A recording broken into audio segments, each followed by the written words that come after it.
এই মুহূর্তে সবথেকে বড় খবর, হুগলি ও হাওড়া রাত থেকে একাধিক জেলায় বৃষ্টি হচ্ছে। রাত থেকে বৃষ্টি, ঝোড়ো হাওয়া, অনেক জায়গায় গাছ পড়ে গেছে। জনগণের ও সাধারণ মানুষের অ্যাম্বুলেন্স যেতে পারছে না, রাস্তা পুরো জাম।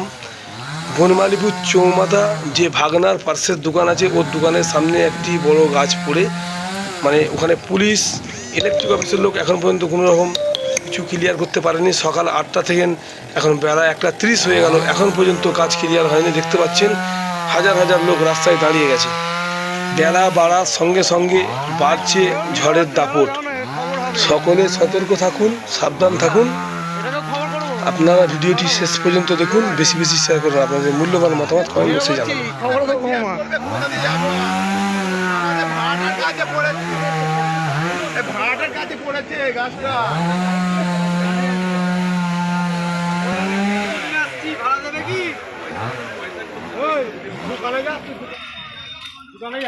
প্রশাসন কি করছে? সকালবেলা গাছ পড়েছে,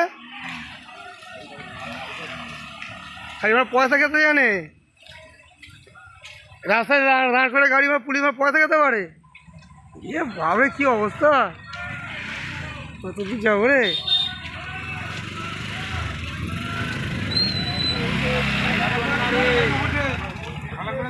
হ্যাঁ অবশ্যই, এটা খবর তো পাঠাবই।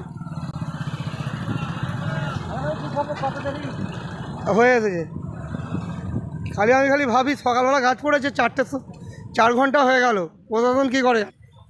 এত লোক দেখা